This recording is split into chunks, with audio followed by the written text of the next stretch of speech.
आज की कहानी एक प्रेरणादायक कहानी है। आज की कहानी का नाम है लालच का फल।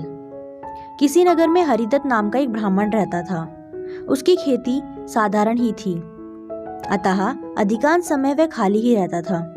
एक बार ग्रीष्म ऋतु में वह इसी प्रकार अपने खेत पर वृक्ष की शीतल छाया में लेटा हुआ था। सोए सोए उसने अपने समीप ही सर्प का बिल देखा। उस पर सर्प फन फैलाए बैठा था। उसको देखकर वह ब्राह्मण विचार करने लगा कि हो न हो यही मेरे क्षेत्र का देवता है। मैंने कभी इसकी पूजा नहीं की, अतः मैं आज अवश्य इसकी पूजा करूंगा। यह विचार मन में आते ही वह उठा और कहीं से जाकर दूध मांग लाया।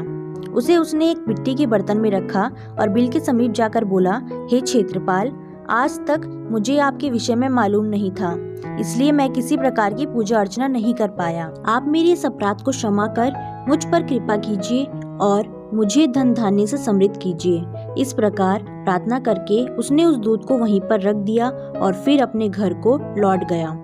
दूसरे दिन प्रातःकाल जब वह अपने खेत पर आया तो सर्वप्रथम उसी स्थान पर गया। वहां उसने देखा कि जिस बर्तन में उसने दूध रखा था उसमें एक स्वर्ण मुद्रा रखी हुई है। उसने उस मुद्रा को उठाकर रख लिया। उस दिन भी उसने उसी प्रकार सर्प की पूजा की और उसके लिए दूध रखकर चला गया। अगले दिन प्रातःकाल उसको फिर एक स्वर्ण मुद्रा मिली। इस प्रकार अब नित्य वह पूजा करता और अगले दिन उसको एक स्वर्ण मुद्रा मिल जाया करती थी। कुछ दिनों बाद उसको किसी कार्य से अन्य ग्राम में जाना पड़ा। उसने अपने पुत्र को उस स्थान पर दूध रखने का निर्देश दिया। तदनुसार उस दिन उसका पुत्र गया और वहां दूध रखाया। दूसरे दिन जब वह पुनः दूध रखने के लिए गया तो देखा कि वहां स्वर्ण मुद्रा रखी हुई है। उसने उस मुद्रा को उठा लिया और वह मन ही मन सोचने लगा कि निश्चित ही इस बिल के अंदर स्वर्ण मुद्राओं का भंडार है। मन में यह विचार आते ही उसने निश्चय किया कि बिल को खोदकर सारी मुद्राएं ले ली जाए। सर्प का भय था, किंतु जब दूध पीने के लिए सर्प बाहर निकला तो उसने उसके सिर पर लाठी का प्रहार किया।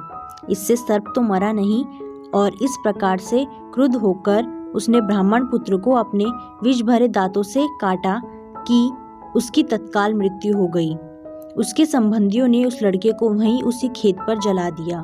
कहा भी जाता है, लालच का फल कभी मीठा नहीं होता, इसलिए हमें कभी लालच नहीं करना चाहिए।